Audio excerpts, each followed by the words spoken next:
आज मैं घूमने गई प्लाट पे, तो प्लाट पे जाके देखा तो इतने बड़े बड़े पेड़ थे, कुछ पेड़ तो छत पे भी आ रहे थे। मैंने इनको पकड़ लिया है और बेटू को बताने लगी, देखो कितने बड़ा पेड़ है, मैंने हाथ से पकड़ लिया है। और उसने भी पत्ते तोड़ लिए। और देखिए इतना अच्छा लग रहा था यहाँ आकर, क्योंकि चारों तरफ हरियाली हरियाली थी, इतने बड़े बड़े पेड़ थे, बहुत सारे पेड़ थे, बहुत अच्छा लग रहा था यहाँ पे तो। और नीचे खेती हो रही थी, गुलाब की खेती होती है यहाँ पे बगीचा में।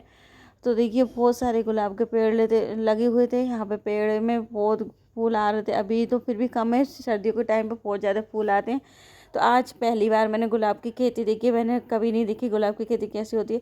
फिर रास्ते में मेरी फ्रेंड मिल गई, उसकी शॉप थी, तो मैं भी वहाँ जाके उससे बातें करने लगी, क्योंकि बहुत दिनों बाद हम लोग मिले थे।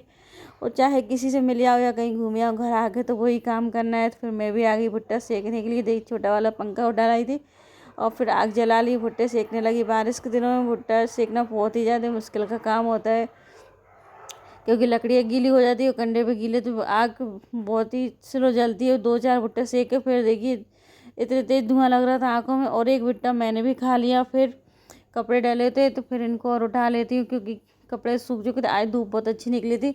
और फिर नीचे आके मैंने मेहरी बनाई, फिर बनाऊंगी आज भिंडी की सब्ज़ी। तो भिंडियों को धो लिया, पानी निकल गया था, अब इनको काट और लेती हूँ।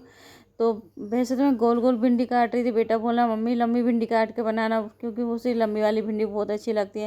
वो तो देखिए उसने भिंडी पूरी भिंडी खुद की निगरानी में काटी, और फिर मैंने बना दिया। खाना पीना सबका हो गया था, और फिर अब बारी है किचन साफ की। तो सब काम एक तरफ और किचन की सफाई एक तरफ, मुझे तो ऐसा लगता है, क्योंकि खाना वाना बनाने में जितना टाइम लगता है उतनी ही काम किचन की सफाई में लगता है। फिर आगे तो ये सामान इसको और भर के रख देती हूँ।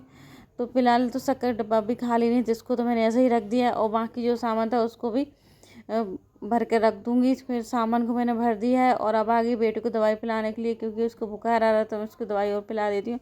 मेरा तो ऐसा लगता है ज़िंदगी दवाई गोलियों के साथ ही निकल जाएगी, क्योंकि किसी न किसी को कुछ ना कुछ होता ही रहता है। चलो बेटे को दवाई के बाद फिर मैं आगे हस्बैंड के पैर की एक्सरसाइज कराने के लिए, क्योंकि उनका पैर अभी तक ठीक नहीं होता। तो इस तरह डॉक्टर के बताए अनुसार मैं डेली एक्सरसाइज कराती हूँ, जिससे उनके पैर जल्दी ठीक हो जाए और चलने फिरने में ज़्यादा दिक्कत ना हो। वीडियो कैसी लगी लाइक करें।